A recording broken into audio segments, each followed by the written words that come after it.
Hello and welcome to Stuart Warne RC. I'm here to give you a long-awaited update on the SIG 3rd scale Spacewalker that you see behind me. Now right now as I speak it is May 2022, but all the update you're about to see was actually filmed exactly this time last year in May 2021. What happened in the first part of the video, you would have seen me progressing as I did, and then I got to the stage that you see behind me now and you're about to see in the video, and then I basically just put the model up in storage and did nothing for a year. Did some other projects and some family stuff and work stuff, but now I found the time to get back to the Spacewalker. So watch this update. From everything you'll see is from last year, and then when we come back at the very end I'll give you a quick update on where we are at now, and then just lay down the groundwork for part 3 that will come at some point soon. Hello and welcome to Stuart Warne RC. I'm here for the introduction on the second part of the restoration of the SIG 3rd scale Spacewalker. Now hopefully you've already seen the first part where I take you through what I did initially in terms of stripping down the fuselage and inspecting what needed doing. I've done a lot of that. Daddy. Hi. And I'll talk you through that just now. A lot of the stringers were broken. They've been reinforced with coffee stirrers which actually work really well. Some of the stringers weren't quite supported on the formers, so that's been added there. So added some reinforcement. Is it a bee? Oh, a big one, be careful. And then I spent a lot of time filling and sanding the area around the tailplane here just to get that really nice. There was actually a lot of damage here and this was very, very loose. Replaced the hinges, filled those up, the flat hinges with robot pin hinges, really, really good quality ones. And actually on the tail, got something. Yeah, is there another bee? Good, that's my little girl there. On the tail, I've got a story to tell you there, in that, if I get these out now, in that let's just move this around. These are the original servos that were in there. These are what they call quarter scale servos. They're huge. And this one had around 7.5 kilos of torque. This little guy, much, much smaller, weighs far, far less. And it has 8.5 kilos of torque at 6 volts. So I now have 2 of those. If I can show you guys, let's give you a rough indication. Sorry for the camera work. There we go. I now have 2 of those either side for the elevator. So this elevator was joined. I've now cut that join, and you've got 2 servos on the side, which you can see in there, which will drive each side independently but in sync. So really pleased with that. But yeah, mostly I spent a lot of time repairing this rear end, reinforcing, doing the servo connectors, and putting the new hinges on. But this is now pretty much ready for covering. Oh, one other thing I did, I lined the inside of the fuselage, not sure if you can see it just there, with some light ply, birch ply, and varnish that. And that's pretty much all I'm going to do on the cockpit there. This firewall has now all been completely sealed with fuel proofer, and I've cut away a bit for the exhaust. Speaking of exhaust, there's the exhaust. I've got a baffler along with a few other parts that I got from Tony Clark. So I got a new push rod, bell crank connector for the throttle mechanism, and a few washers, not washers, gaskets, and a baffler. Because look, here is the engine. That's a beast of an engine. This is the Zenoa 38. Really, really nice engine. Looks like a old piece of crap, but actually they're very, very reliable engines. I've got new gaskets to replace these ones here because they've gone a bit mushy, and a few other bits and pieces just to get that looking really, really nice. But the next thing to do, and if I can bring it out here, let's go and have a look. Follow my feet. And I should have prepared a little better for this. There we go. Oh, come around here. The next thing to do, and I'll just put that down, is the wing. Starting with the second section. Again, just like before, I'm going to strip all of this off and do it with the covering iron, or sorry, the heat gun. Undercarriage needs not so much work, I don't think. I need to figure out a better solution than electrical tape for the center suspension. But the undercarriage should clean up really, really nicely. I do have now, if I turn this around, there we go. I do have now the paint that I want to match the covering from Aura Cover. That's coming to me now.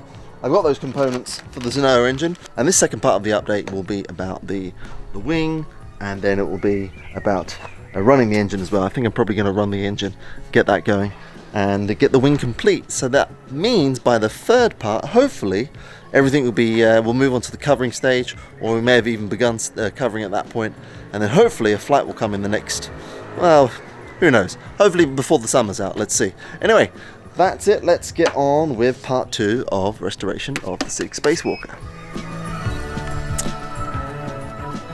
Hello, hello. Hello, there you are. Right, so I have taken off the covering now of the centre section. Here's the centre section.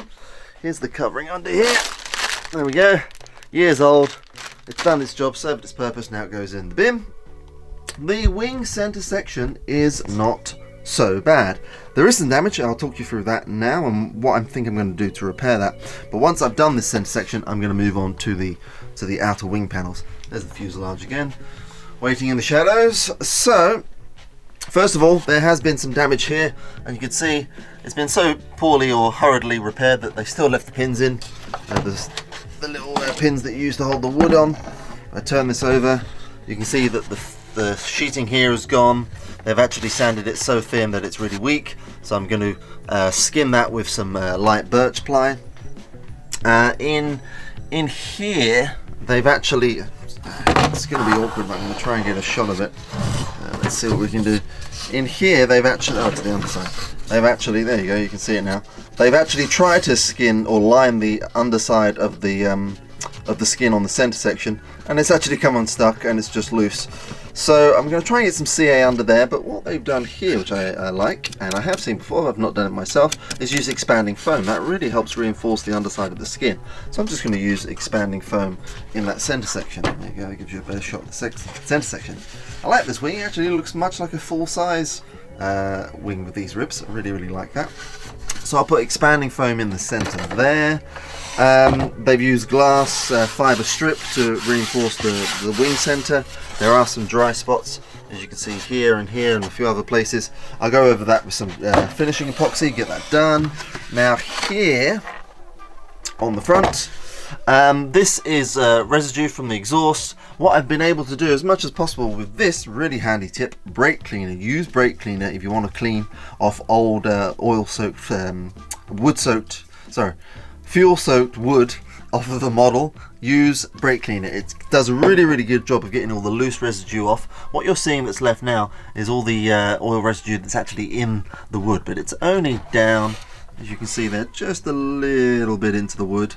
So I'm going to sand that down a little bit more, clean it up, and then put some fuel proofer on here, then go over it with covering adhesive, and that should make it really sticky for it should give a good bond at least for the covering material, and of course it will be fuel proof at that point.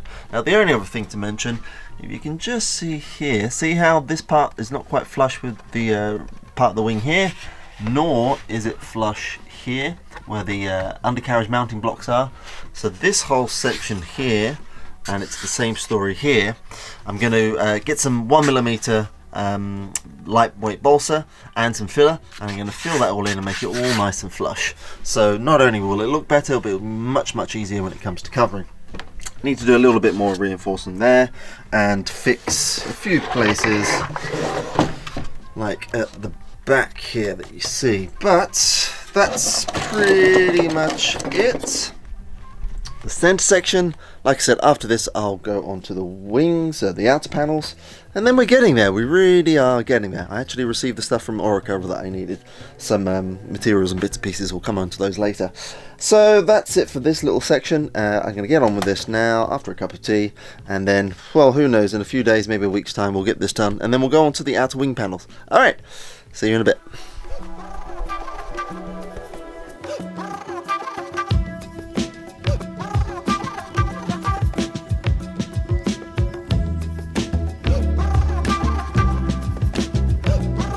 Alright, good morning. I am about to, well, I've just removed the carburetor.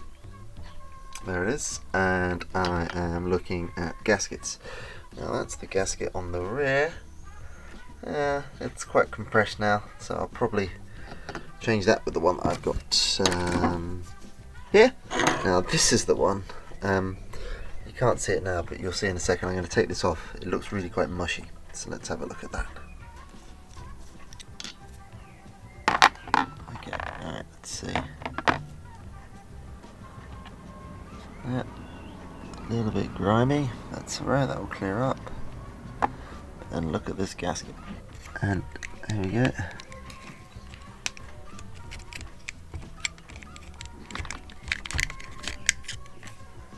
Yep. Not good.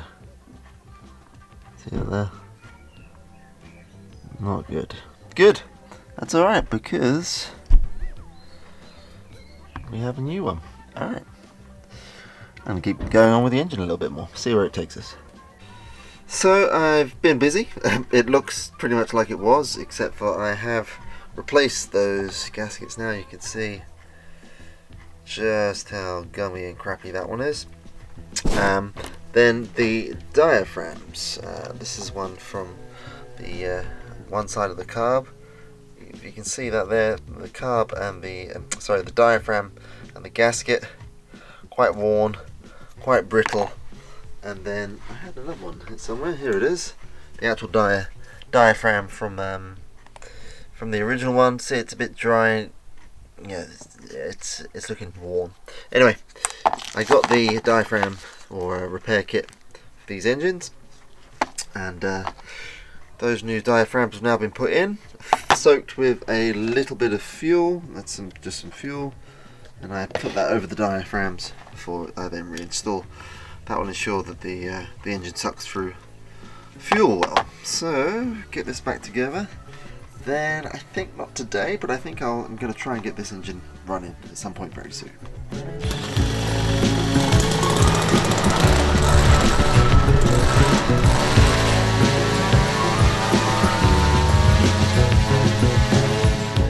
Okay, so it is rather windy here on this afternoon, but I now have all the gaskets replaced on the carburetor, and I've pretty much got no excuse not to run it now. So I'm going to put some fuel in it. The fuel is a little bit old, but let's just see if it fires. If it does fire, all being well, I've also changed the spark plug. If it does fire and run, then I've got a baffler for inside this exhaust. So I'm going to try and take this apart with my blowtorch, and then put the baffle in, and then silver solder that all back together again.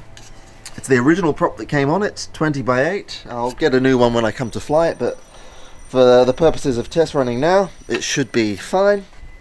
Nothing left to really do but give it a go. So let's see. Everything's nice and secure, and I just need to try and get the thing running now. Alright.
I haven't got a idle screw, and I just noticed it's missing. That's why I was precariously holding the throttle open a little bit. Not ideal, not the safest, but it does run. It seems to falter a little bit at the low end when picking up, but the tank was almost empty. So a little bit of tuning and I think it should be fine. That's a new plug on there. So it runs. I think it probably last run a few years ago. I certainly think those diaphragms work. And now I've got to get on with the centre section and then the rest of the wings. Okay, I thought, well, whilst I got it all set up, I might as well try. So I did a very quick and dirty job and I soldered up the switch exactly as I saw it between here and here. And lo and behold, it works. If I have it in one position, it starts. And if I then turn it off, it cuts. So I'll give you a quick demonstration.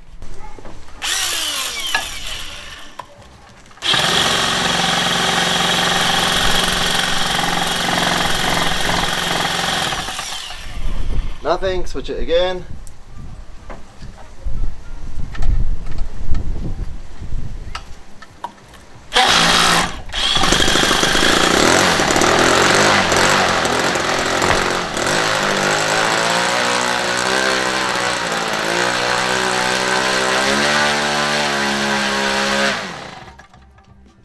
And that was me switching the switch again. Alright, that was obviously a bit dangerous and precarious, but I did it. It's working. Great. So, if you ever have a, let's see if I can, some function's not working. If you ever have a Zenoa and got this magnetic induction and want to do a switch, just simply get a switch like this, very basic switch, and solder it between the back part and the front part. It works perfectly.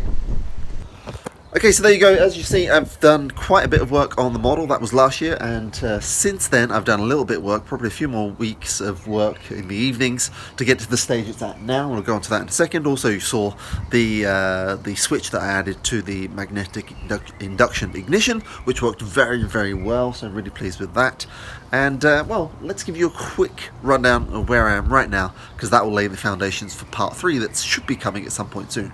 Basically, it's completely ready to cover now. What you didn't see in the previous part of the video from the shot last year was the wing panels. This is one of them. That's now been completely removed. The covering's been completely removed and that's been filled ready for hinging. Then that's basically where I'm at with the whole model. It's all ready for covering, and I'll show you just the bottom side of the wing to show you how I finished up on the centre section.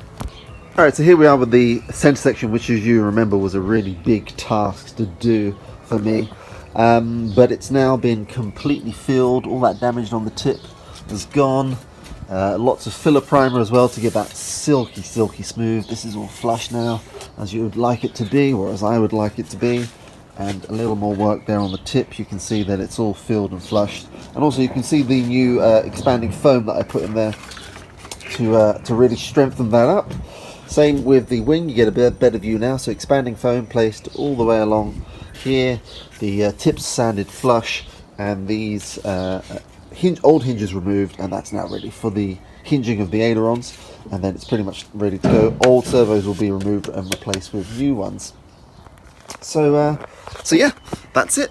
I think join me next time where we will show the covering and then possibly the flying of the third scale Spacewalker. I don't think I want to take it on for many more parts than 3. 3 seems to be a good number to aim for. So I've got to cover this, get the engine in, and get the electronics in, and then we'll do the maintenance. So look out for that coming in part 3 at some point soon.